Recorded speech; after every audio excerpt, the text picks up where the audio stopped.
어머니, 제발 가만히 좀 계세요. 제가 창피한데 왜 저한테 이러세요? 그건 내 아들의 목소리가 아니었어요. 하객들 앞에서 며느리에게 핀잔 좀 줬다고 내 머리채를 움켜쥔 건 내가 평생을 바쳐 키운 아들이 아니었습니다. 두피를 파고드는 끔찍한 고통보다 심장을 도려내는 듯한 배신감이 온몸을 꿰뚫었습니다. 그 순간 제 안에 무언가가 끊어졌습니다. 눈물 대신 독한 불꽃이 타올랐어요. 그래서 결심했습니다. 내가 버린 이 어미가 어떤 사람인지 똑똑히 보여주겠다고 말입니다. 사연 시작하기 전 무료로 할 수 있는 구독과 좋아요 부탁드려요. 매일 사연을 찾아주신 고마운 분들께 항상 행복이 가득하시길 바랍니다. 모든 비극은 사실 아주 오래전부터 시작되었는지도 모릅니다. 바로 그 사람, 제 남편이 제 곁을 떠나던 그날부터 말이에요. 병원 복도 끝 창문으로 들어오던 소독약 냄새 섞인 차가운 새벽 공기를 저는 지금도 잊을 수가 없어요. 남편은 10년을 앓았습니다. 신부전증이라는 몹쓸 병은 성실했던 한 남자를 서서히 무너뜨렸고 결국에는 제 인생 전부를 삼켜버렸습니다. 마지막 순간 남편은 제 손을 잡고 아무 말도 하지 못했어요. 그저 앙상하게 마른 손으로 제 손등을 몇 번 쓸어내렸을 뿐입니다. 그 눈빛이 무슨 말을 하고 싶었는지 저는 너무나 잘 알고 있었습니다. 미안하다 여보. 그리고 우리 아들 우리 지훈이 좀 부탁하네. 그 눈빛에 대고 저는 차마 울 수가 없었어요. 여기서 내가 무너지면 저 사람이 눈을 감지 못할 것 같았습니다. 장례는 정신없이 치렀습니다. 남편 앞으로 들어놓았던 변변한 보험 하나 없던 시절이었죠. 10년간의 병원비는 집을 팔고 남은 땅을 팔고 시댁과 친정에서 빌릴 수 있는 돈은 모두 끌어다 써도 감당이 되지 않았습니다. 장례를 치르고 나니 제 손에 남은 것은 빚더미뿐이었어요. 텅 빈 방 안에 초등학생이던 아들 지훈이와 단둘이 남았을 때 저는 비로소 현실을 마주했습니다. 남편이 남기고 간 낡은 옷가지 몇 개와 아들의 해맑은 얼굴. 그것이 제 세상의 전부였어요. 그날 밤 지훈이는 제 옆에 누워 곤히 잠이 들었습니다. 새근거리는 아이의 숨소리를 들으며 천장을 보는데 눈물이 복물처럼 터져 나왔습니다. 무섭고 막막하고 원망스러웠습니다. 왜 하필 나에게 이런 시련이 닥쳤을까? 남들은 다들 남편 덕 보고 편히 산다는데 나는 왜 이 어린 것을 데리고 이 험한 세상을 혼자 버텨내야 하는가? 남편의 얼굴이 떠올랐다가 빚독촉을 하던 사람들의 얼굴이 스쳐 지나갔습니다. 이대로 아들 손을 잡고 저 세상으로 따라가 버릴까? 그런 몹쓸 생각까지 들었습니다. 그때였습니다. 잠결에 뒤척이던 지훈이가 제 품으로 파고들며 잠꼬대를 했어요. 아빠 보고 싶어. 그 작은 속삭임에 저는 정신이 번쩍 들었습니다. 내가 지금 무슨 생각을 하고 있는가? 이 아이는 아비 잃은 슬픔을 가슴에 묻고 있는데 어미마저 이 아이를 버릴 생각을 하다니.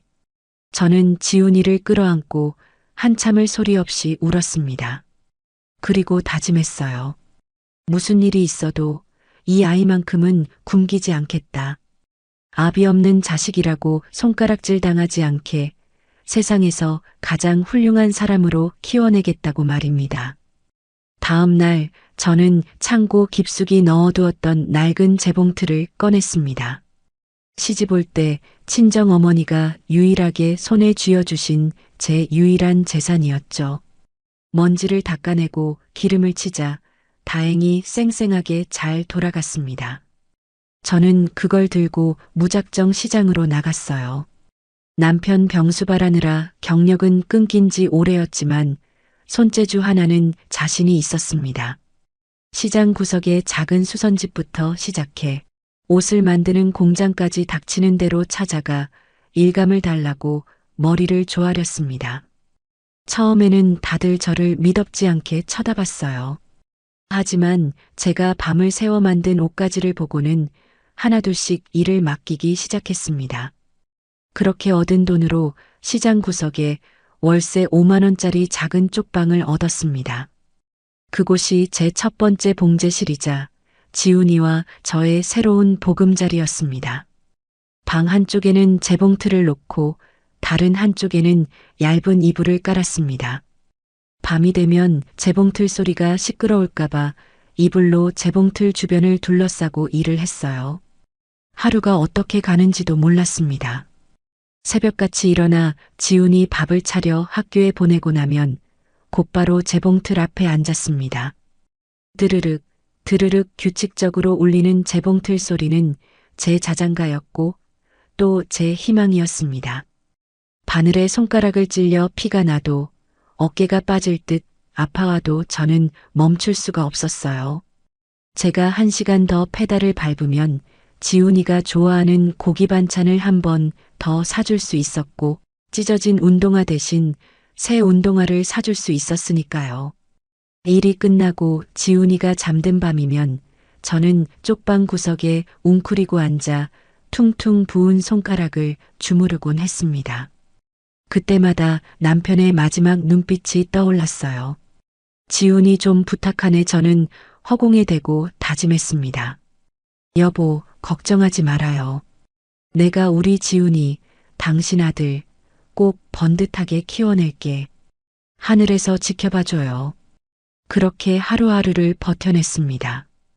재봉틀 소리는 멈추지 않았고 제 청춘도 그 소리와 함께 닳아 없어졌습니다. 하지만 괜찮았어요. 제 옆에는 세상에서 가장 소중한 아들, 지훈이가 있었으니까요. 그 아이의 웃음 한 번에 제 모든 고통과 서름은 눈 녹듯 사라졌습니다. 그것이 바로 지옥 같던 제 삶을 버티게 해준 유일한 이유였습니다. 사람들은 말합니다. 시간이 약이라고. 하지만 제게 시간은 약이 아니라 독이었습니다. 하루가 지나면 그 다음 하루가 더 고되고 한 해가 지나면 그 다음 해는 더 막막하게 다가왔으니까요. 쪽방에 들인 재봉틀은 쉴 틈 없이 돌아갔습니다. 잠든 아들 깰세라 이불로 감싸고 페달을 밟다 보면 어느새 창밖이 희미하게 밝아오곤 했습니다.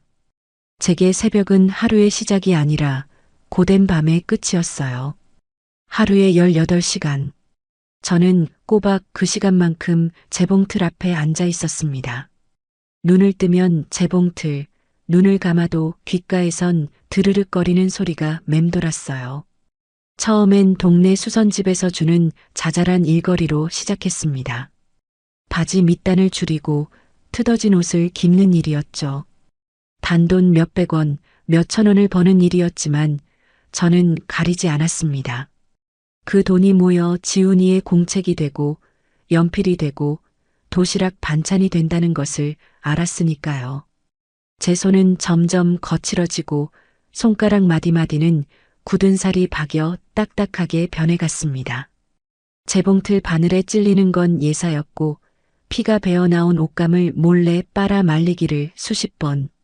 밤이면 욱신거리는 손목을 붙잡고 잠 못 이루는 날이 허다했습니다. 눈은 또 어땠고요. 침침해진 눈으로 바늘기에 실을 꿰는 일이 점점 버거워졌습니다. 어쩌다 거울 속의 제 모습을 보면 푸석한 얼굴에 생기 없이 푹 꺼진 눈을 한 낯선 여자가 서 있곤 했습니다. 내가 어쩌다 일이 늙어버렸나 하는 서글픔이 밀려오다가도 잠든 지훈이의 얼굴을 보면 그런 생각은 사치라는 걸 깨닫곤 했어요. 그렇게 몇 년이 흘렀을까요? 제 성실함을 알아봐주는 사람들이 하나둘 생겨나기 시작했습니다. 처음엔 수선만 맡기던 사람들이 이제는 아예 옷을 만들어 달라고 주문을 하기 시작했어요. 시장 좌판에서 파는 천을 떼어다가 밤을 새워 블라우스를 만들고 원피스를 만들었습니다. 제 옷은 모양이 예쁘고 바느질이 꼼꼼하다며 입소문이 나기 시작했어요. 단골도 생겼습니다. 특히 동대문 시장에서 옷 장사를 하는 김 사장이라는 분은 제 가장 큰 손님이었죠. 그분은 유난히 까다로웠습니다.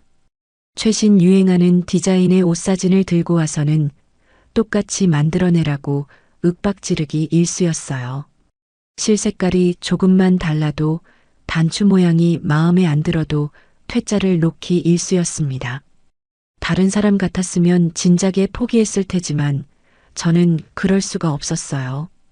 김 사장이 주는 일감은 다른 곳의 2배, 3배였으니까요.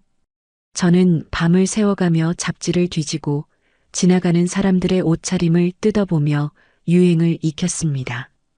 김 사장이 던져주고 간 옷을 수십 번씩 뜯고 받기를 반복하며 그가 원하는 완벽한 옷을 만들어냈습니다. 어느 날 김 사장은 제가 만든 옷 수십 벌을 검수하더니 말없이 돈 봉투 하나를 툭 던져주었습니다. 평소보다 두툼한 봉투였어요. 이 여편네 솜씨 하나는 기가 막히네. 앞으로 내 일은 당신한테만 맡길 테니 다른 생각 말고 똑바로 해. 무뚝뚝한 칭찬이었지만 제 심장은 터질 듯이 뛰었습니다. 드디어 인정을 받은 겁니다. 퉁퉁 부은 손가락의 통증도 며칠 밤을 샌 피로도 모두 잊을 만큼 기뻤습니다. 그 돈 봉투를 품에 안고 집으로 돌아오는데 발걸음이 구름 위를 걷는 것처럼 가벼웠습니다. 이제 우리 지훈이 더 맛있는 거, 더 좋은 거 해줄 수 있겠구나. 그 생각뿐이었어요. 그런데 그날따라 지훈이가 학교에서 돌아올 시간이 지났는데도 보이지 않았습니다. 덜컥 겁이 났어요. 무슨 일이 생긴 건 아닐까? 밖으로 뛰쳐나가려는데 현관문이 벌컥 열리며 지훈이가 헐레벌떡 뛰어들어왔습니다. 엄마, 엄마. 아이는 숨을 헐떡이며 제게 종이 한 장을 불쑥 내밀었습니다. 상장이었어요. 위 학생은 타의 모범이 되고 학업 성적이 우수하여 이 상장을 수여함. 제 눈이 글자 위에서 몇 번이고 미끄러졌습니다. 우리 아들이, 내 아들 지훈이가 상을 타온 겁니다. 저는 상장을 든 채 아무 말도 하지 못하고 지훈이의 얼굴만 쳐다봤어요. 엄마, 나 100점 맞았어. 선생님이 칭찬해줬어. 그 말을 듣는 순간 뜨거운 것이 목구멍으로 왈칵 치밀어 올랐습니다. 저는 지훈이를 부서져라 끌어안았습니다. 어깨를 들썩이며 우는 저를 작은 아이는 고사리 같은 손으로 등을 토닥여 주었습니다. 그 순간 세상의 모든 시름이 다 사라지는 것 같았어요. 재봉틀에 찔려 피멍이 든 손가락도 밤샘 작업으로 뻐근한 어깨도 흐릿해진 눈도 아무렇지 않았습니다. 내 아들이, 내 모든 희생의 이유이자 결과인 아들이 이렇게 잘 자라주고 있었으니까요. 그날 밤 저는 난생 처음으로 닭 한 마리를 통째로 튀겨주었습니다. 기름 냄새가 진동하는 좁은 방 안에서 지훈이는 세상에서 가장 맛있는 음식이라도 먹는 듯 허겁지겁 닭다리를 뜯었습니다. 그 모습을 보는 것만으로도 배가 불렀어요. 저는 김 사장이 준 두툼한 돈 봉투와 지훈이의 상장을 나란히 놓고 한참을 바라보았습니다. 제 피와 땀 그리고 눈물이었습니다. 그리고 이제는 희망이었습니다. 그날 이후 저는 더 악착같이 일했습니다. 하루에 4시간 이상 자본 적이 없었어요. 재봉틀은 이제 제 몸의 일부나 마찬가지였습니다. 드르륵, 드르륵, 쉼없이 돌아가는 재봉틀 소리는 고된 노동의 소음이 아니라 희망을 향해 달려가는 힘찬 엔진 소리처럼 들렸습니다. 김 사장의 주문은 점점 늘어났고 다른 거래처에서도 일감이 밀려들기 시작했어요. 더 이상 혼자서는 감당할 수 없을 지경에 이르렀습니다. 저는 결심했습니다. 이 작은 쪽방을 벗어나야겠다고. 내 아들에게 더는 재봉틀 소리를 들으며 잠들게 할 수는 없다고. 지훈이의 상장을 보며 다짐했습니다. 이 상장이 앞으로 쌓여갈 수많은 성공의 시작이 되도록 이 어미가 든든한 버팀목이 되어주겠다고 말입니다. 고된 노동의 끝에 찾아온 작은 보람은 제게 더 큰 꿈을 꿀 수 있는 용기를 주었습니다. 이대로만 가면 정말 남부럽지 않게 살 수 있을 것 같다는 희망이 어두운 제 삶의 한 줄기 빛처럼 스며들고 있었습니다. 제 작은 쪽방은 더 이상 저와 지훈이만의 공간이 아니었습니다. 방 한 구석부터 시작된 원단 더미는 어느새 발 디딜 틈 없이 방 안을 가득 채웠고 완성된 옷들은 벽에 매달린 행거에 빼곡하게 걸려 마치 색색의 병풍처럼 방을 둘러쌌습니다. 잠을 잘 때면 코끝에서 원단 먼지 냄새가 났고 밥을 먹을 때면 밥상 옆으로 실밥들이 굴러다녔습니다. 지훈이가 학교에서 받아온 상장이 벽에 걸린 자리조차 없게 되었을 때 저는 비로소 깨달았습니다. 더 이상 이렇게는 살 수 없다는 것을요. 일감은 그야말로 폭포수처럼 쏟아졌습니다. 동대문 김 사장의 주문은 갈수록 대담해졌고 그의 소개로 알게 된 다른 상인들까지 저를 찾기 시작했습니다. 순자 씨, 이번 신상 디자인인데 열흘 안에 200장 가능해요? 이거 샘플인데 최대한 빨리 100장만 좀 빼줘요. 하루가 멀다 하고 전화가 울려댔고 저는 거절하는 법을 몰랐습니다. 안 된다는 말을 하는 순간 이 기회가 다른 사람에게 넘어가 버릴 것만 같았기 때문입니다. 이 일감 하나하나가 지훈이의 미래와 직결되어 있다는 생각에 저는 제 한계를 밀어붙이고 또 밀어붙였습니다. 하지만 몸은 기계가 아니었습니다. 며칠씩 밤을 새우는 일이 잦아지자 재봉틀 페달을 밟다가 꾸벅꾸벅 조는 일이 다반사였습니다. 그러다 바늘에 손을 찧어 소리를 지르며 깨기도 하고 잘못 박은 옷을 뜯어내느라 날카로운 칼에 손을 베이기도 했습니다. 한 번은 너무 피곤한 나머지 다리미를 켜놓은 채 깜빡 잠이 들었습니다. 타는 냄새에 놀라 깨어보니 원단 끝이 새까맣게 타들어가고 있었어요. 하마터면 불이 날 뻔한 아찔한 순간이었습니다. 그날 밤 저는 새까맣게 타버린 원단 조각을 손에 들고 한참을 울었습니다. 무서워서가 아니었어요. 서러워서였습니다. 내가 이렇게까지 살아야 하나. 내 아들에게 부끄럽지 않은 엄마가 되겠다던 다짐이 고작 이런 것이었나? 그날 이후 저는 며칠을 알아누웠습니다.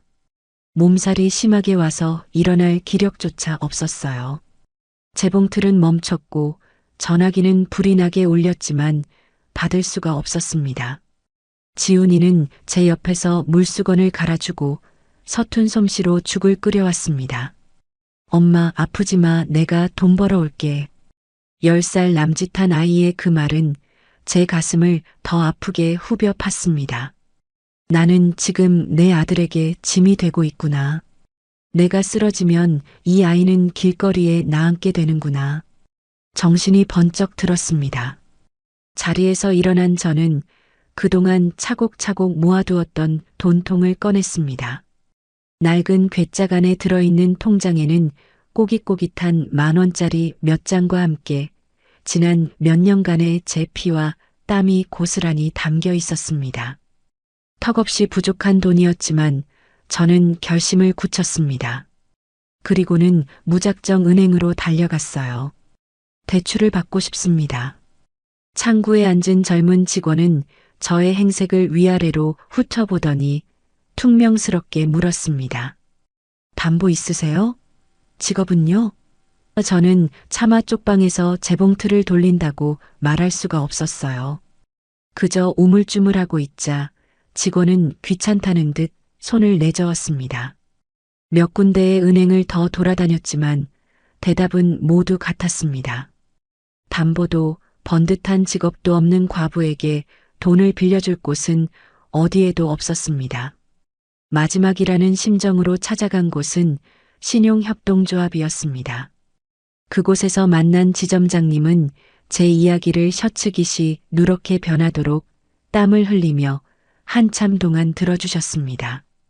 저는 제 사정을 구구절절 늘어놓지 않았어요. 대신 제가 그동안 만들었던 옷 샘플 몇 개와 거래, 장부를 들고 갔습니다. 그리고 제가 앞으로 어떻게 돈을 벌 것인지, 어떻게 빚을 갚아나갈 것인지에 대해 떨리는 목소리로 설명했습니다. 제 눈빛에서 무언가를 읽으셨던 걸까요?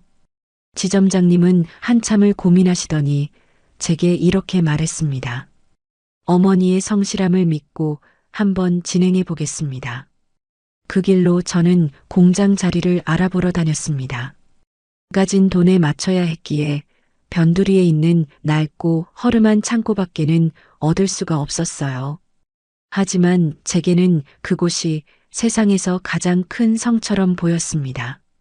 퀴퀴한 곰팡이 냄새가 나는 창고 안을 둘러보며 저는 이곳이 수십 대의 재봉틀 소리로 가득 찰 날을 상상했습니다. 지훈이가 마음껏 뛰어놀 수 있는 마당을 상상했고 따뜻한 밥을 함께 먹을 식당을 상상했습니다. 계약을 마치고 저는 대출금으로 중고 재봉틀 몇 대와 재단 기계를 들여놓았습니다. 그리고 처음으로 제 이름으로 된 간판을 걸었어요. 순자 의류. 간판 가게 주인이 삐뚤빼뚤하게 쓴 그 글씨를 보는데 눈물이 핑 돌았습니다. 남편의 아내, 지훈이의 엄마로만 살았던 제게 처음으로 제 이름이 생긴 순간이었습니다. 공장을 시작했지만 모든 것이 순탄하지만은 않았습니다. 가장 큰 문제는 사람이었어요. 일손이 부족해 처음으로 직원을 뽑았습니다. 저처럼 아이를 키우는 엄마들, 배움이 짧아 공장 말고는 갈 곳이 없는 아주머니들이었습니다. 저는 그들에게 기술을 가르치고 함께 밤을 새우며 일했습니다. 하지만 사람의 마음이라는 것이 제 마음 같지가 않더군요. 어떤 직원은 원단을 몰래 빼돌리다 들키기도 했고 어떤 직원은 기술만 배운 채 더 좋은 조건의 공장으로 떠나버리기도 했습니다. 사람에게 받은 상처가 골마 터질 때마다 저는 홀로 텅 빈 공장에 남아 재봉틀을 돌렸습니다. 기계는 배신하는 법이 없었으니까요. 저는 사장이었지만 그 누구보다 먼저 출근했고 가장 늦게 퇴근했습니다. 새벽 5시면 어김없이 일어나 공장 문을 열고 모든 기계에 기름칠을 하고 그날 작업할 원단을 재단해 놓았습니다. 직원들이 출근하면 함께 일하고 그들이 모두 퇴근한 뒤에도 저는 남아서 마지막 정리를 하고 나서야 집으로 향했습니다. 집이라고 해봤자 공장 한쪽에 마련한 작은 단칸방이 전부였지만 지훈이와 함께 누울 수 있다는 것만으로도 행복했습니다. 엄마, 사장님은 왜 이렇게 힘들어? 어느 날 제 어깨를 주무르던 지훈이가 물었습니다. 그 말에 저는 아무 대답도 할 수가 없었어요. 그러게 말이다. 사장님이 되면 좀 편해질 줄 알았는데 왜 나는 여전히 이렇게 힘든 걸까?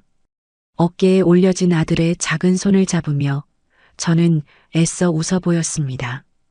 우리 아들 부족하지 않게 키우려면 이 정도는 아무것도 아니야. 엄마는 괜찮아.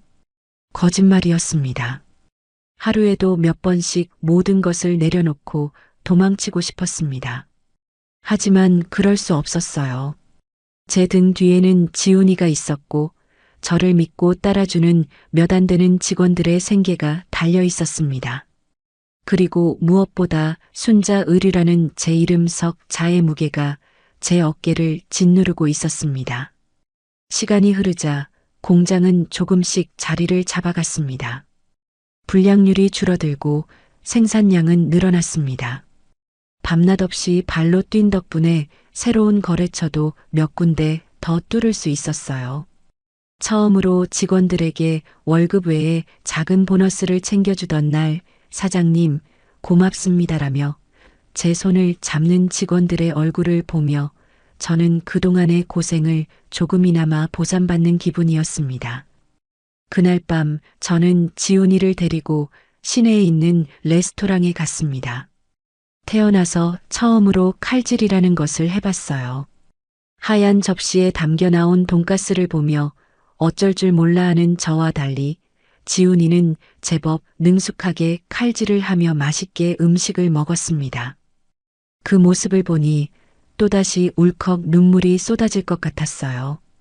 이제는 아들에게만큼은 부족하지 않게 해주자. 그 간절함 하나로 버텨온 세월이었습니다. 낡은 창고 같던 공장은 이제 제법 그럴듯한 모습을 갖춰가고 있었고 제 통장 잔고도 조금씩 불어나고 있었습니다.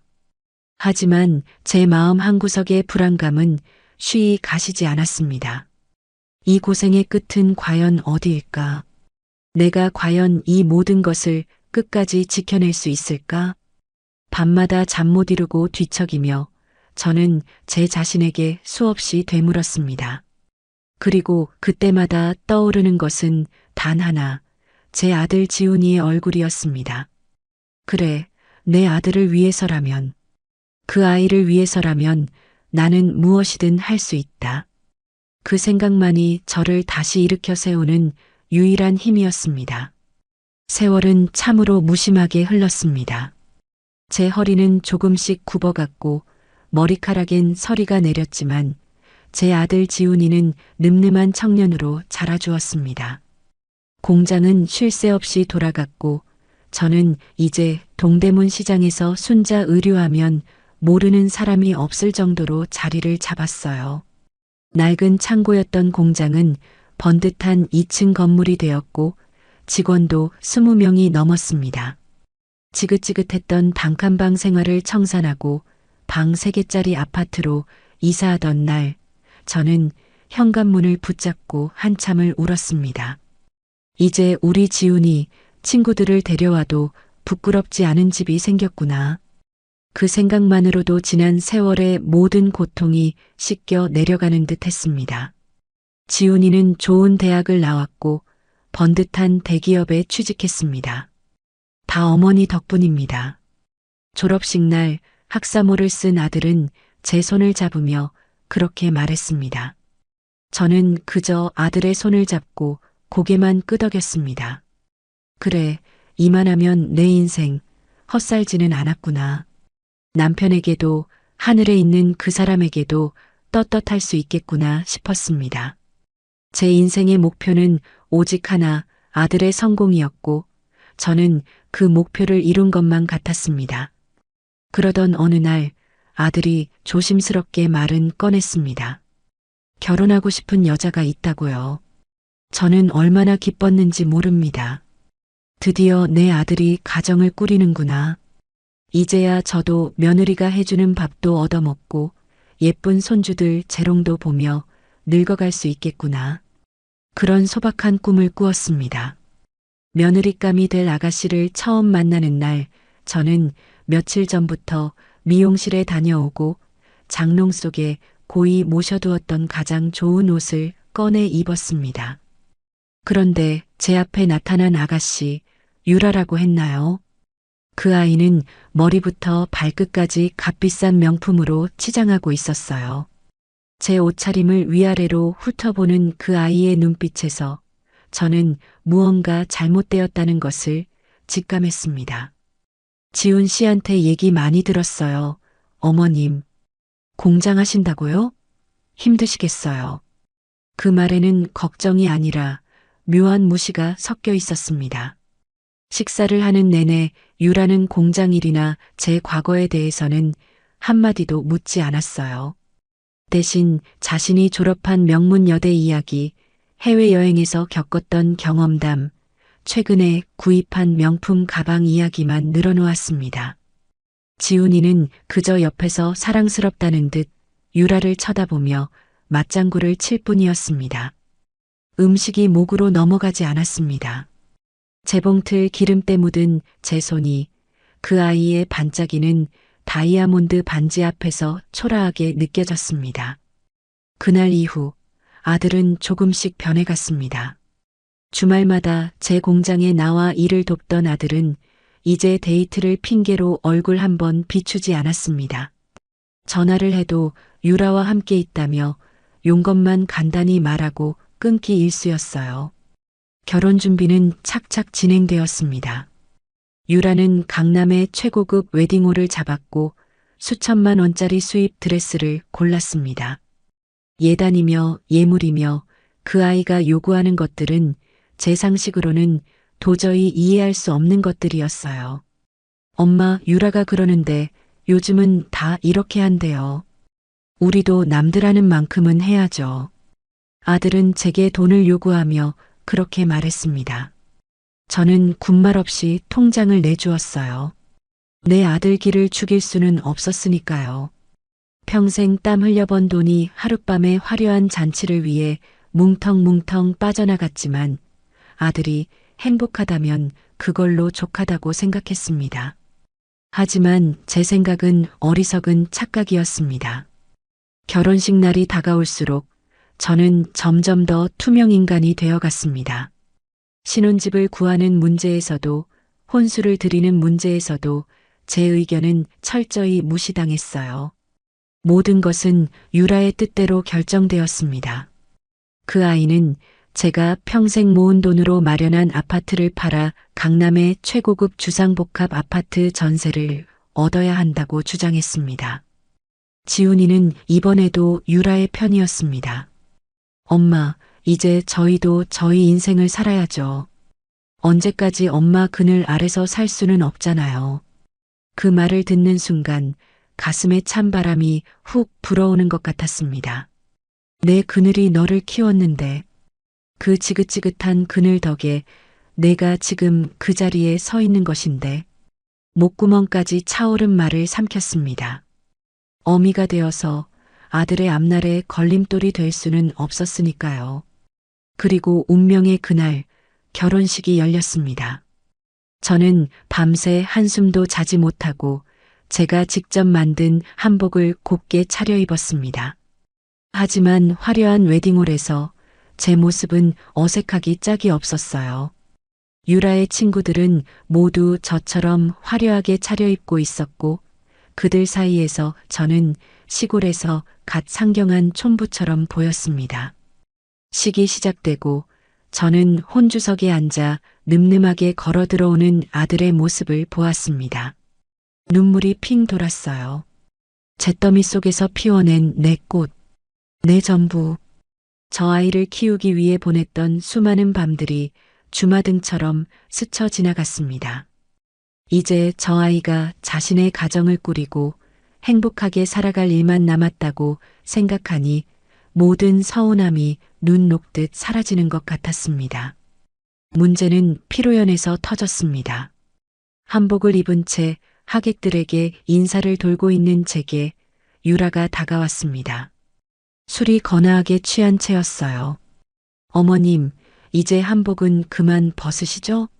촌스러워 보여요. 주변의 모든 하객들이 들을 수 있는 큰 목소리였습니다. 순간 장내는 찬물을 끼얹은 듯 조용해졌습니다. 제 얼굴이 화끈거렸어요.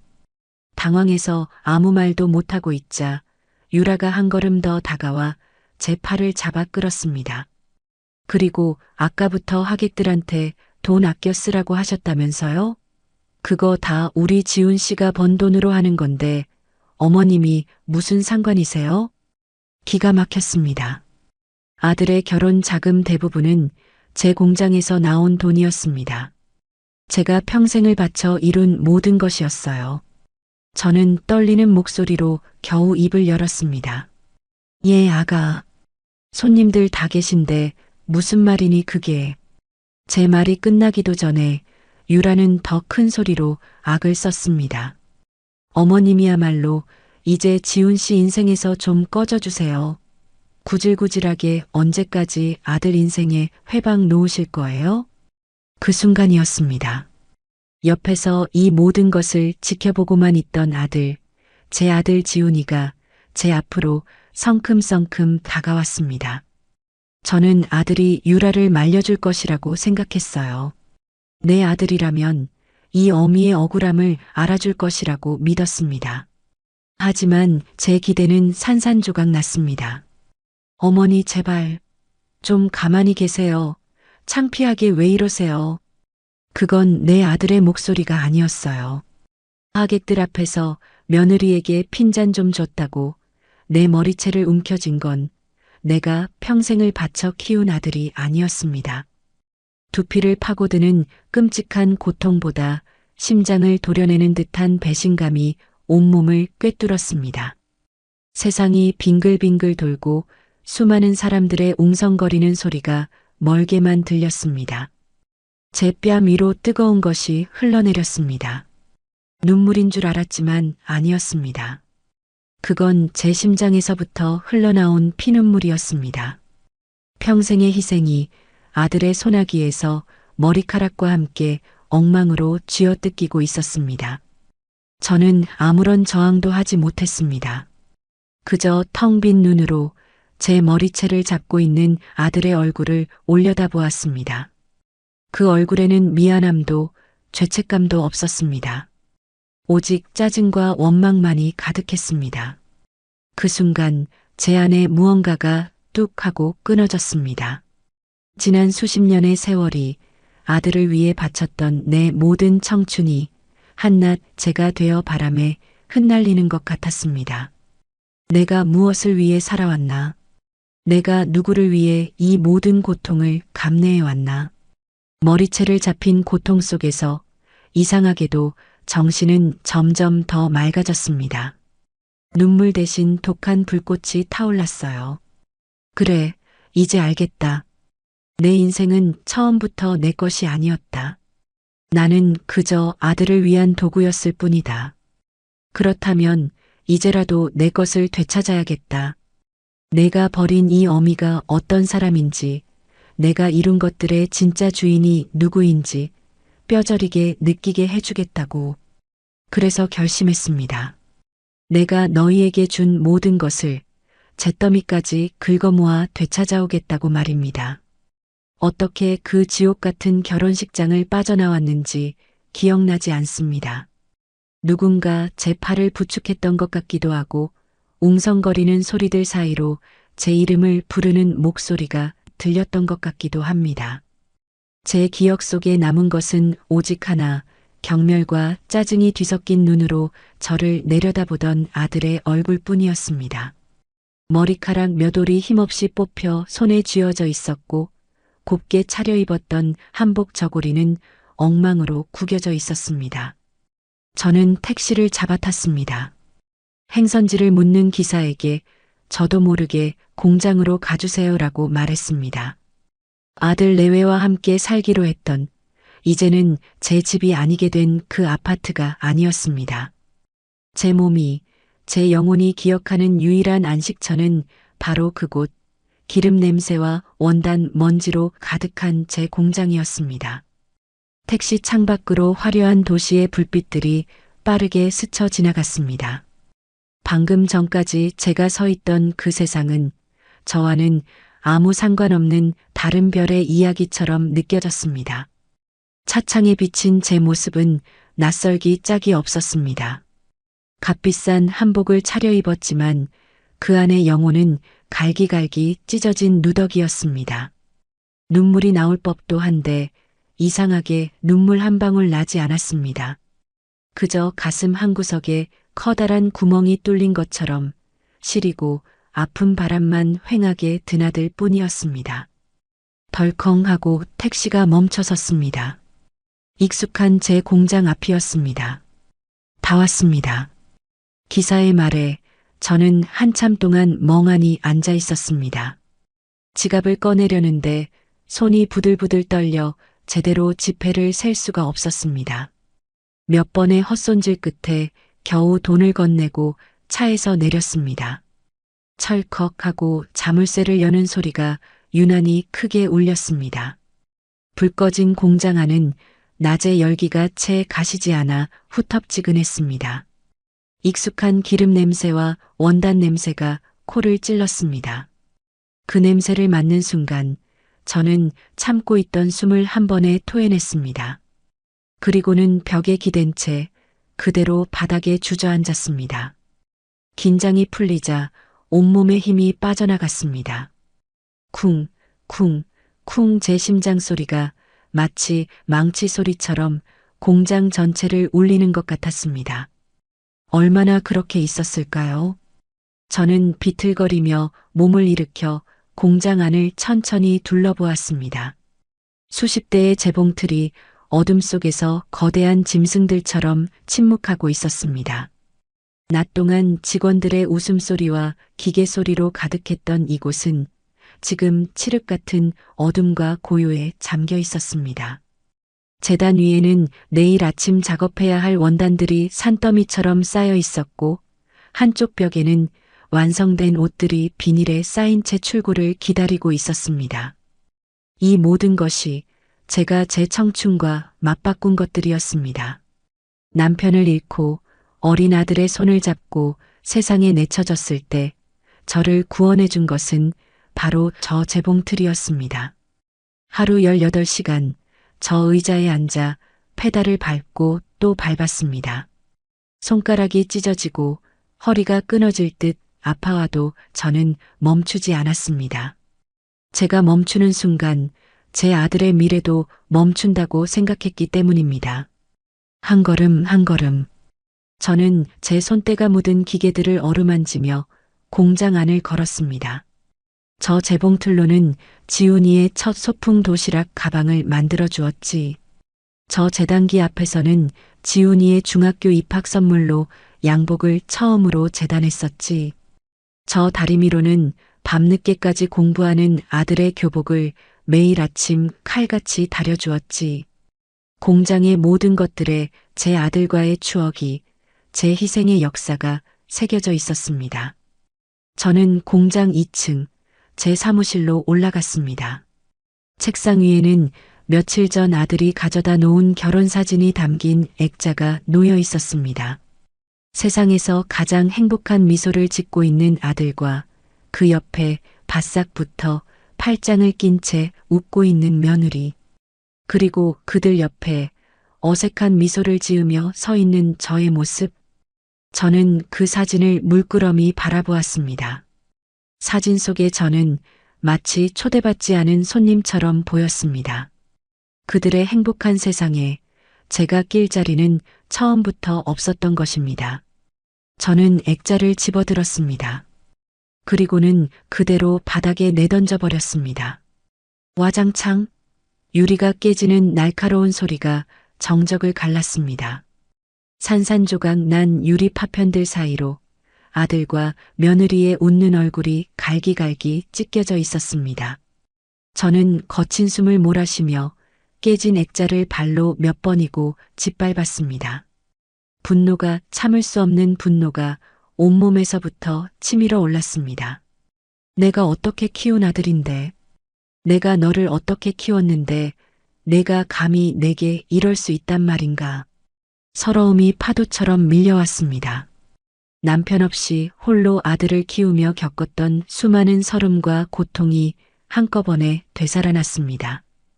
돈이 없어 굶기를 밥 먹듯 했던 시절, 아프다는 말 한마디 못하고 끙끙 앓으며 일했던 밤들, 행여나 아비 없는 자식이라고 손가락질 받을까봐 남들보다 2배, 3배로 아등바등 살았던 세월.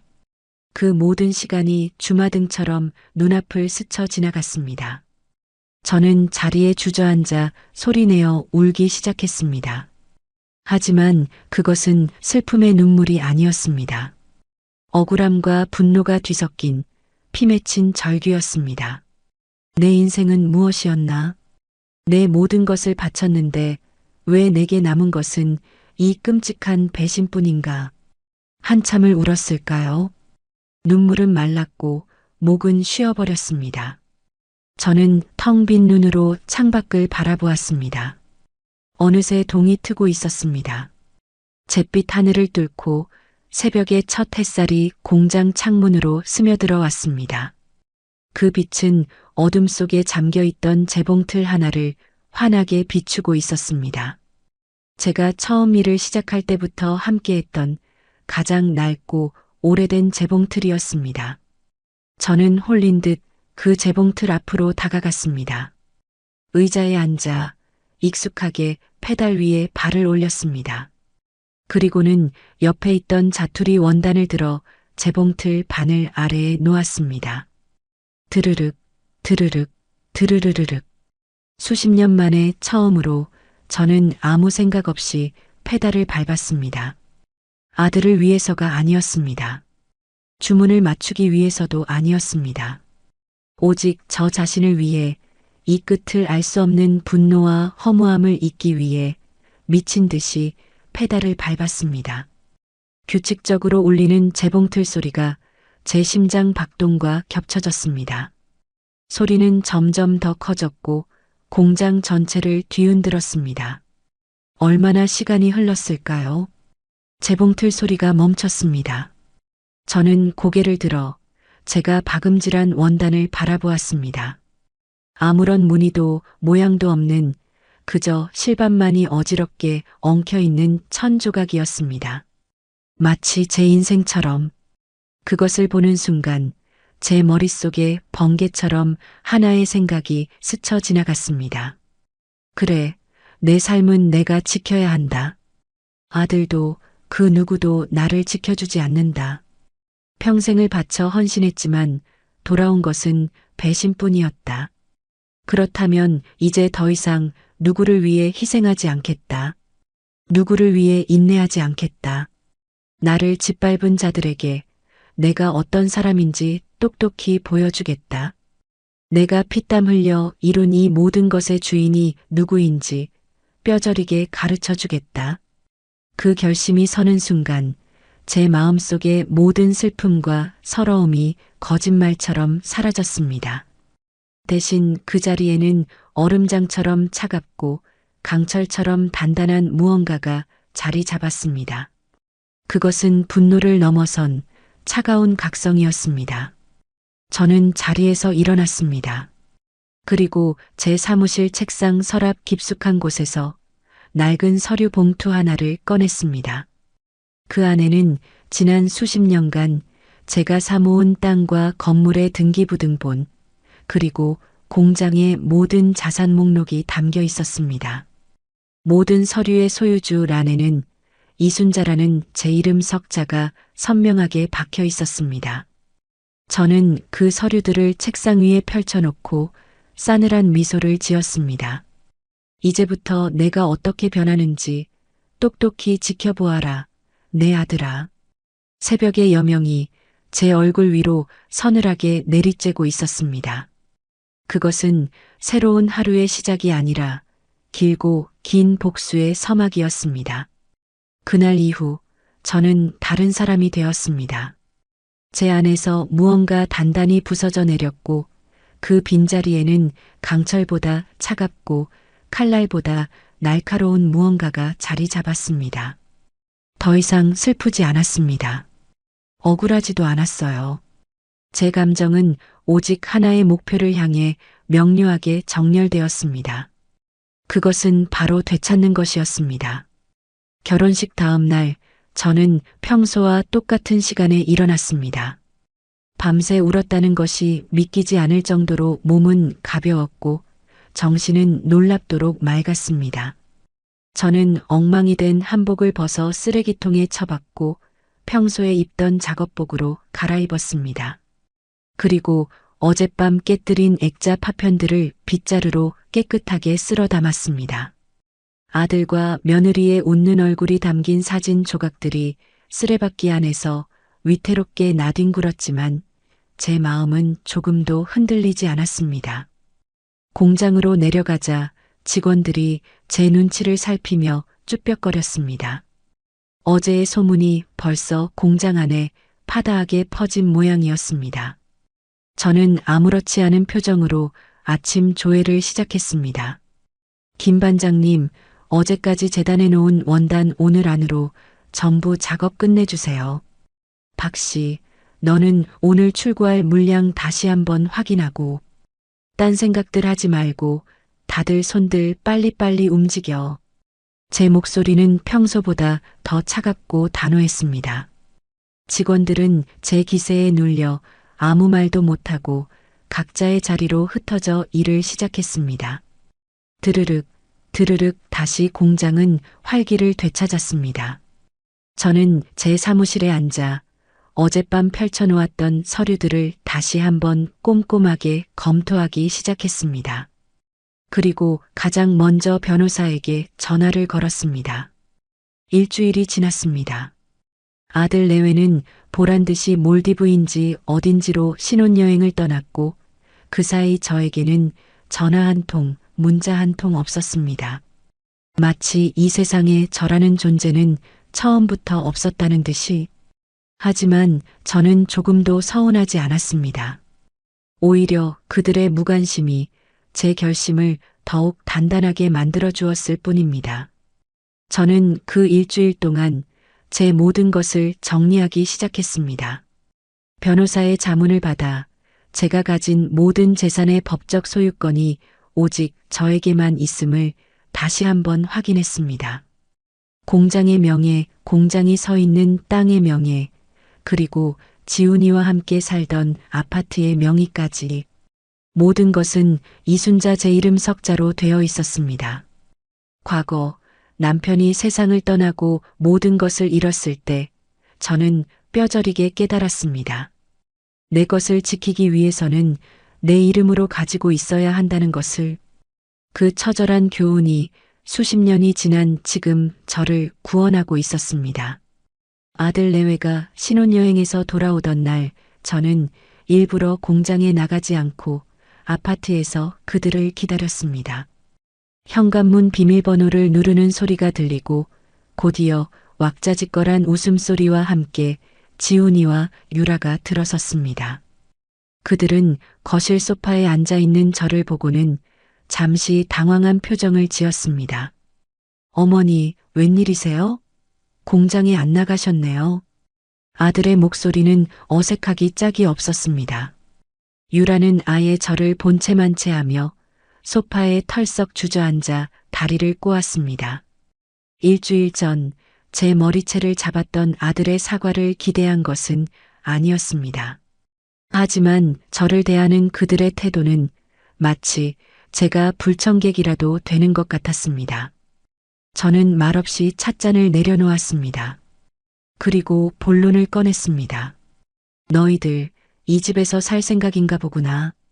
제 말에 유라의 표정이 순간 굳어졌습니다. 무슨 말씀이세요, 어머님? 당연히 저희 신혼집인데. 그 목소리에는 이 집은 당연히 우리 것이라는 오만함이 가득했습니다. 저는 속으로 코웃음을 쳤습니다. 그래, 나는 너희에게 이 집을 내어준 기억이 없는데. 제 차가운 대답에 지훈이가 당황하며 끼어들었습니다. 어머니, 왜 그러세요? 이 집 당연히 제 명의로 해주시는 거 아니었어요? 결혼 전에 다 얘기됐잖아요. 저는 그런 아들을 물끄러미 쳐다보았습니다.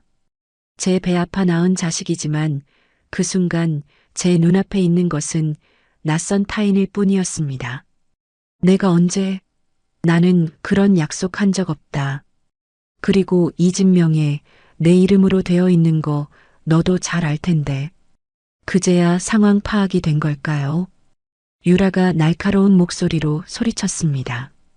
어머님, 지금 장난하세요? 어떻게 아들 결혼하는데 집 한 채 안 해주실 수가 있어요? 그리고 저번에 사주신 차도 아직 저희 명의로 이전 안 해주셨잖아요. 그 말에 기다렸다는 듯 저는 서류 봉투 하나를 테이블 위에 올려놓았습니다.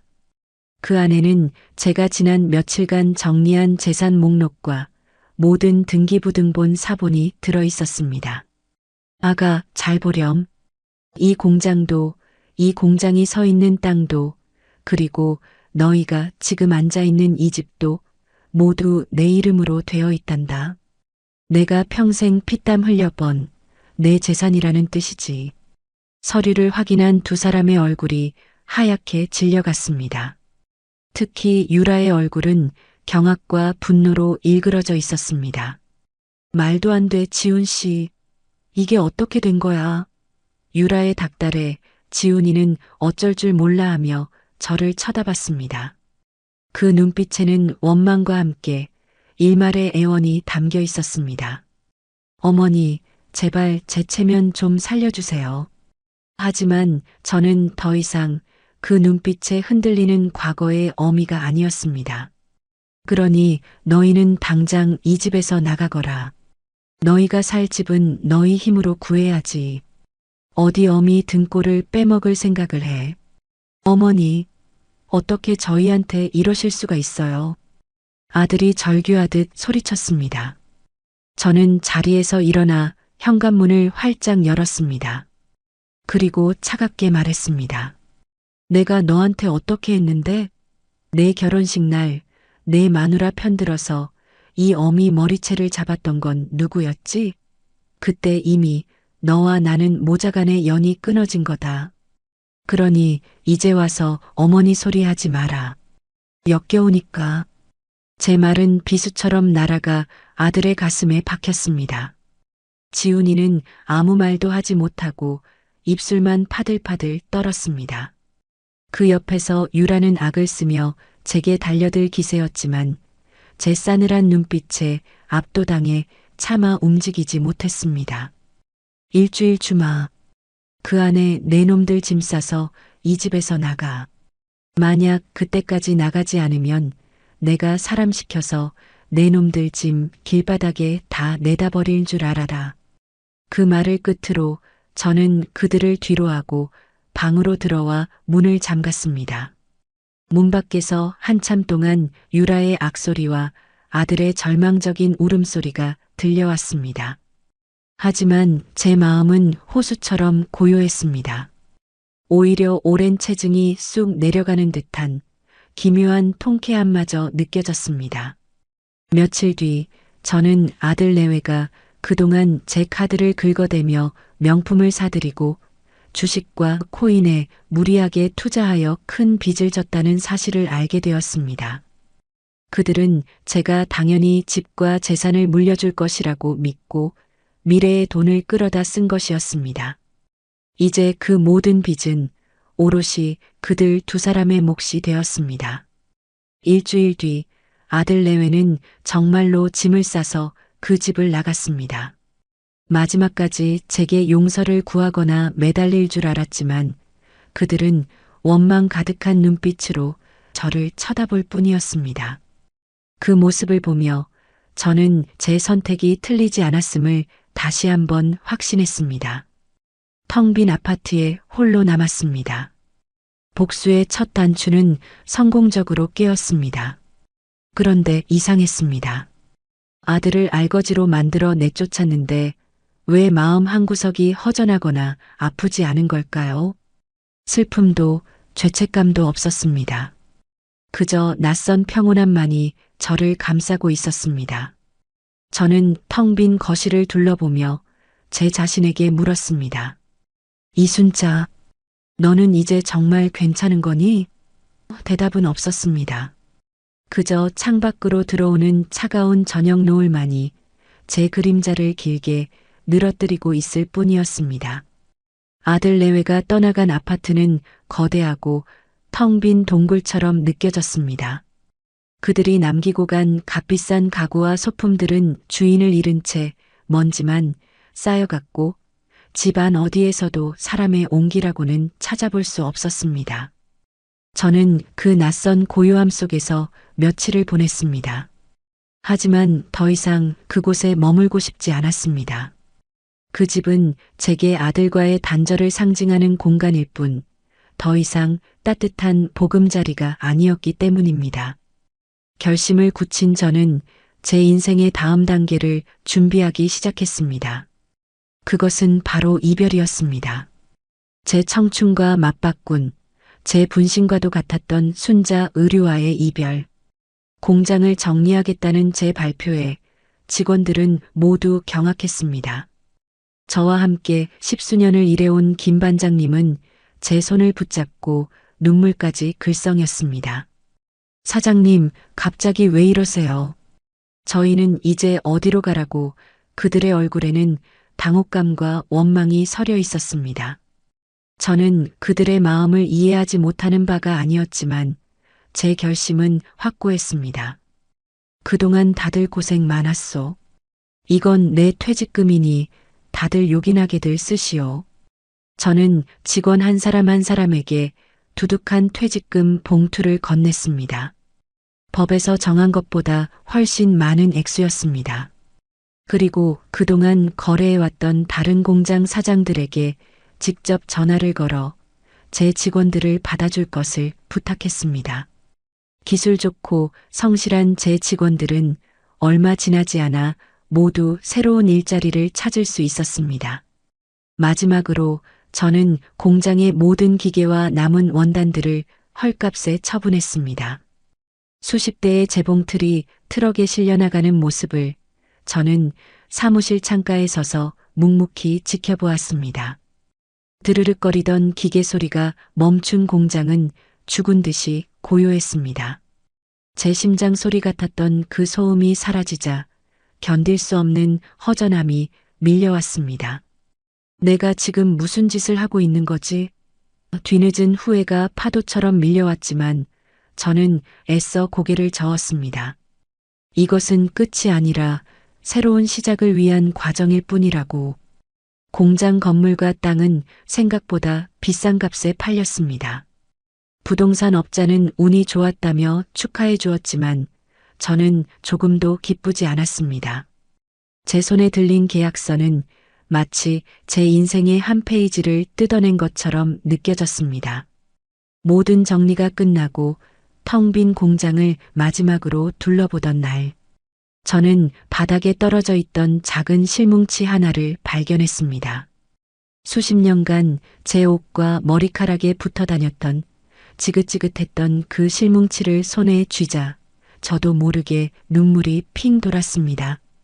이제 정말 끝이구나. 그렇게 저는 제 과거와 완벽하게 이별했습니다. 제 손에는 이제 평생을 쓰고도 남을 만큼의 돈이 쥐어져 있었지만 제 마음은 갈 곳을 잃은 나룻배처럼 막막하기만 했습니다. 앞으로 뭘 해야 할까? 어떻게 살아야 할까? 평생을 아들을 위해, 공장을 위해 살아왔던 제게 오롯이 저만을 위한 시간이라는 것은 너무나 낯설고 두려운 것이었습니다. 며칠을 고민하던 끝에 저는 한 신문 광고를 보게 되었습니다. 도심 속 자연에서 누리는 편안한 노후, 프리미엄 시니어 타운. 그 광고는 마치 저를 위해 준비된 것처럼 느껴졌습니다. 저는 홀린 듯 수화기를 들어 상담 예약을 잡았습니다.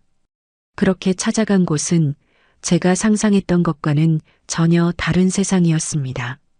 칙칙한 요양원을 생각했던 제 눈앞에 펼쳐진 것은 잘 가꿔진 정원과 고급스러운 건물들이 어우러진 마치 외국의 어느 리조트 같은 풍경이었습니다. 상담실 직원은 제게 친절하게 시설을 안내해 주었습니다. 호텔처럼 꾸며진 개인실, 다양한 취미 활동을 즐길 수 있는 프로그램, 그리고 무엇보다 삼시세끼 영양사가 짜준 식단으로 제공되는 식사. 여기서는 아무것도 신경 쓰실 필요가 없으세요, 어머님. 그저 편안하게 즐기시기만 하면 됩니다. 그 말이 제 가슴에 와서 박혔습니다. 평생 누군가를 위해 밥을 하고 빨래를 하고 돈을 벌기 위해 아등바등 살아왔던 저였습니다. 아무것도 신경 쓰지 않아도 된다는 말. 그 말은 제게 너무나 달콤한 유혹이었습니다. 저는 그 자리에서 바로 입주 계약을 했습니다. 입주하던 날, 저는 낡은 옷가지 몇 개가 든 작은 가방 하나만 들고 그곳을 찾았습니다. 저를 맞아준 직원은 제 방으로 안내해 주었습니다. 햇살이 환하게 들어오는 넓은 창, 푹신한 침대와 깨끗한 침구, 그리고 작지만 아늑한 테라스까지 모든 것이 제가 꿈꿔왔던 공간이었습니다. 저는 가방을 내려놓고 침대 위에 가만히 누워보았습니다. 낯선 부드러움이 제 지친 몸을 감쌌습니다. 창밖으로는 새소리가 들려왔고 바람에 실려온 꽃향기가 방 안을 가득 채웠습니다. 제 목소리는 평소보다 더 차갑고 단호했습니다. 직원들은 제 기세에 눌려 아무 말도 못하고 각자의 자리로 흩어져 일을 시작했습니다. 드르륵, 드르륵 다시 공장은 활기를 되찾았습니다. 저는 제 사무실에 앉아 어젯밤 펼쳐놓았던 서류들을 다시 한번 꼼꼼하게 검토하기 시작했습니다. 그리고 가장 먼저 변호사에게 전화를 걸었습니다. 일주일이 지났습니다. 아들 내외는 보란듯이 몰디브인지 어딘지로 신혼여행을 떠났고 그 사이 저에게는 전화 한 통, 문자 한 통 없었습니다. 마치 이 세상에 저라는 존재는 처음부터 없었다는 듯이. 하지만 저는 조금도 서운하지 않았습니다.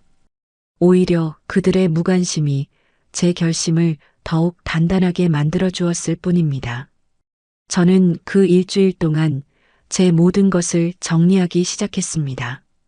변호사의 자문을 받아 제가 가진 모든 재산의 법적 소유권이 오직 저에게만 있음을 다시 한번 확인했습니다. 공장의 명예, 공장이 서 있는 땅의 명예, 그리고 지훈이와 함께 살던 아파트의 명의까지 모든 것은 이순자 제 이름 석자로 되어 있었습니다. 과거 남편이 세상을 떠나고 모든 것을 잃었을 때 저는 뼈저리게 깨달았습니다. 내 것을 지키기 위해서는 내 이름으로 가지고 있어야 한다는 것을. 그 처절한 교훈이 수십 년이 지난 지금 저를 구원하고 있었습니다. 아들 내외가 신혼여행에서 돌아오던 날 저는 일부러 공장에 나가지 않고 아파트에서 그들을 기다렸습니다. 현관문 비밀번호를 누르는 소리가 들리고 곧이어 왁자지껄한 웃음소리와 함께 지훈이와 유라가 들어섰습니다. 그들은 거실 소파에 앉아있는 저를 보고는 잠시 당황한 표정을 지었습니다. 어머니, 웬일이세요? 공장에 안 나가셨네요. 아들의 목소리는 어색하기 짝이 없었습니다. 유라는 아예 저를 본체만 채하며 소파에 털썩 주저앉아 다리를 꼬았습니다. 일주일 전 제 머리채를 잡았던 아들의 사과를 기대한 것은 아니었습니다. 하지만 저를 대하는 그들의 태도는 마치 제가 불청객이라도 되는 것 같았습니다. 저는 말없이 찻잔을 내려놓았습니다. 그리고 본론을 꺼냈습니다.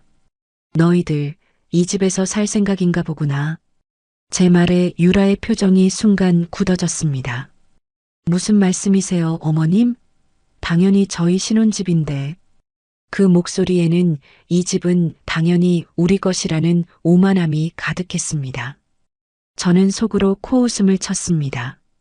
그래, 나는 너희에게 이 집을 내어준 기억이 없는데. 제 차가운 대답에 지훈이가 당황하며 끼어들었습니다. 어머니, 왜 그러세요? 이 집 당연히 제 명의로 해주시는 거 아니었어요? 결혼 전에 다 얘기됐잖아요. 저는 그런 아들을 물끄러미 쳐다보았습니다. 제 배 아파 낳은 자식이지만 그 순간 제 눈앞에 있는 것은 낯선 타인일 뿐이었습니다. 내가 언제? 나는 그런 약속한 적 없다. 그리고 이 집 명예 내 이름으로 되어 있는 거 너도 잘 알 텐데. 그제야 상황 파악이 된 걸까요? 유라가 날카로운 목소리로 소리쳤습니다. 어머님, 지금 장난하세요? 어떻게 아들 결혼하는데 집 한 채 안 해주실 수가 있어요? 그리고 저번에 사주신 차도 아직 저희 명의로 이전 안 해주셨잖아요. 그 말에 기다렸다는 듯 저는 서류 봉투 하나를 테이블 위에 올려놓았습니다. 그 안에는 제가 지난 며칠간 정리한 재산 목록과 모든 등기부등본 사본이 들어 있었습니다. 아가, 잘 보렴. 이 공장도, 이 공장이 서 있는 땅도, 그리고 너희가 지금 앉아 있는 이 집도 모두 내 이름으로 되어 있단다. 내가 평생 피땀 흘려 번 내 재산이라는 뜻이지. 서류를 확인한 두 사람의 얼굴이 하얗게 질려갔습니다.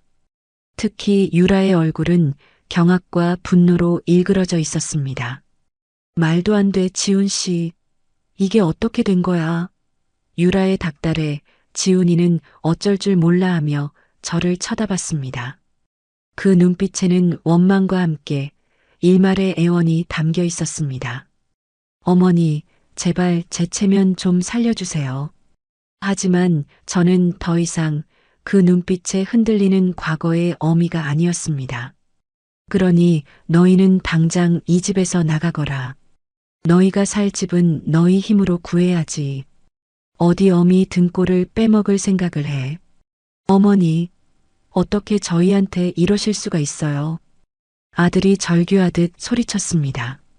저는 자리에서 일어나 현관문을 활짝 열었습니다. 그리고 차갑게 말했습니다. 내가 너한테 어떻게 했는데? 내 결혼식 날 내 마누라 편들어서 이 어미 머리채를 잡았던 건 누구였지? 그때 이미 너와 나는 모자간의 연이 끊어진 거다. 그러니 이제 와서 어머니 소리 하지 마라. 역겨우니까. 제 말은 비수처럼 날아가 아들의 가슴에 박혔습니다. 지훈이는 아무 말도 하지 못하고 입술만 파들파들 떨었습니다. 그 옆에서 유라는 악을 쓰며 제게 달려들 기세였지만 제 싸늘한 눈빛에 압도당해 차마 움직이지 못했습니다. 일주일 주마. 그 안에 내 놈들 짐 싸서 이 집에서 나가. 만약 그때까지 나가지 않으면 내가 사람 시켜서 내 놈들 짐 길바닥에 다 내다 버릴 줄 알아라. 그 말을 끝으로 저는 그들을 뒤로하고 방으로 들어와 문을 잠갔습니다. 문 밖에서 한참 동안 유라의 악소리와 아들의 절망적인 울음소리가 들려왔습니다. 하지만 제 마음은 호수처럼 고요했습니다. 오히려 오랜 체증이 쑥 내려가는 듯한 기묘한 통쾌함마저 느껴졌습니다. 며칠 뒤 저는 아들 내외가 그동안 제 카드를 긁어대며 명품을 사들이고 주식과 코인에 무리하게 투자하여 큰 빚을 졌다는 사실을 알게 되었습니다. 그들은 제가 당연히 집과 재산을 물려줄 것이라고 믿고 미래의 돈을 끌어다 쓴 것이었습니다. 이제 그 모든 빚은 오롯이 그들 두 사람의 몫이 되었습니다. 일주일 뒤 아들 내외는 정말로 짐을 싸서 그 집을 나갔습니다. 마지막까지 제게 용서를 구하거나 매달릴 줄 알았지만 그들은 원망 가득한 눈빛으로 저를 쳐다볼 뿐이었습니다. 그 모습을 보며 저는 제 선택이 틀리지 않았음을 다시 한번 확신했습니다. 텅 빈 아파트에 홀로 남았습니다. 복수의 첫 단추는 성공적으로 깨었습니다. 그런데 이상했습니다. 아들을 알거지로 만들어 내쫓았는데 왜 마음 한구석이 허전하거나 아프지 않은 걸까요? 슬픔도 죄책감도 없었습니다. 그저 낯선 평온함만이 저를 감싸고 있었습니다.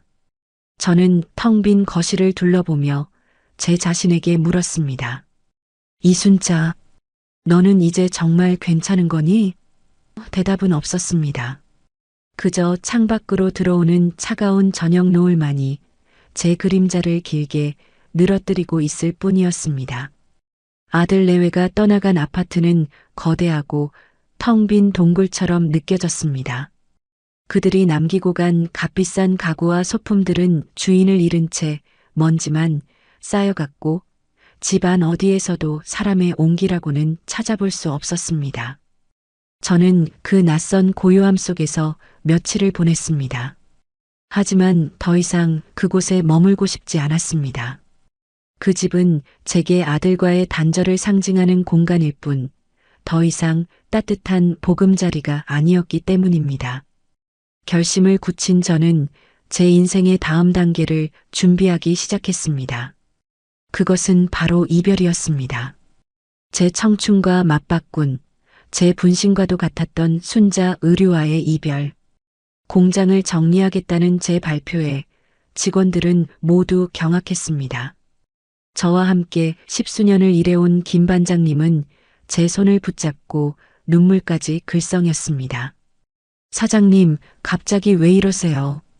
저희는 이제 어디로 가라고 그들의 얼굴에는 당혹감과 원망이 서려 있었습니다. 저는 그들의 마음을 이해하지 못하는 바가 아니었지만 제 결심은 확고했습니다. 그동안 다들 고생 많았소. 이건 내 퇴직금이니 다들 요긴하게들 쓰시오. 저는 직원 한 사람 한 사람에게 두둑한 퇴직금 봉투를 건넸습니다. 법에서 정한 것보다 훨씬 많은 액수였습니다. 그리고 그동안 거래해왔던 다른 공장 사장들에게 직접 전화를 걸어 제 직원들을 받아줄 것을 부탁했습니다. 기술 좋고 성실한 제 직원들은 얼마 지나지 않아 모두 새로운 일자리를 찾을 수 있었습니다. 마지막으로 저는 공장의 모든 기계와 남은 원단들을 헐값에 처분했습니다. 수십 대의 재봉틀이 트럭에 실려나가는 모습을 저는 사무실 창가에 서서 묵묵히 지켜보았습니다. 드르륵거리던 기계 소리가 멈춘 공장은 죽은 듯이 고요했습니다. 제 심장 소리 같았던 그 소음이 사라지자 견딜 수 없는 허전함이 밀려왔습니다. 내가 지금 무슨 짓을 하고 있는 거지? 뒤늦은 후회가 파도처럼 밀려왔지만 저는 애써 고개를 저었습니다. 이것은 끝이 아니라 새로운 시작을 위한 과정일 뿐이라고. 공장 건물과 땅은 생각보다 비싼 값에 팔렸습니다. 부동산 업자는 운이 좋았다며 축하해 주었지만 저는 조금도 기쁘지 않았습니다.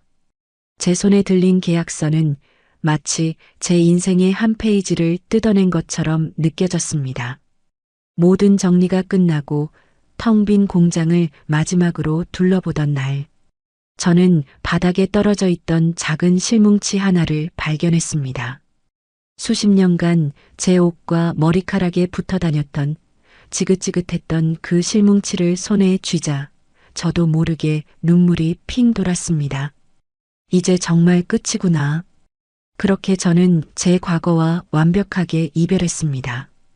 제 손에는 이제 평생을 쓰고도 남을 만큼의 돈이 쥐어져 있었지만 제 마음은 갈 곳을 잃은 나룻배처럼 막막하기만 했습니다. 앞으로 뭘 해야 할까? 어떻게 살아야 할까? 평생을 아들을 위해, 공장을 위해 살아왔던 제게 오롯이 저만을 위한 시간이라는 것은 너무나 낯설고 두려운 것이었습니다. 며칠을 고민하던 끝에 저는 한 신문 광고를 보게 되었습니다. 도심 속 자연에서 누리는 편안한 노후, 프리미엄 시니어 타운.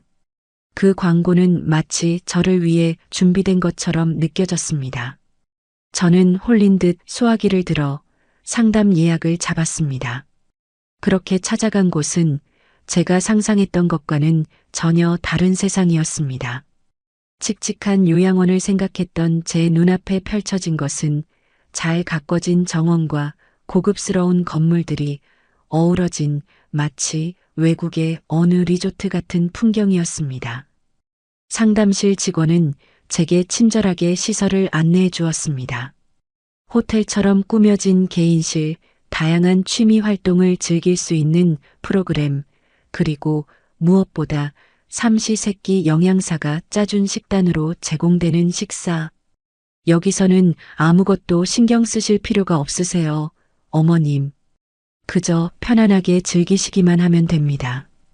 그 말이 제 가슴에 와서 박혔습니다. 평생 누군가를 위해 밥을 하고 빨래를 하고 돈을 벌기 위해 아등바등 살아왔던 저였습니다. 아무것도 신경 쓰지 않아도 된다는 말. 그 말은 제게 너무나 달콤한 유혹이었습니다. 저는 그 자리에서 바로 입주 계약을 했습니다.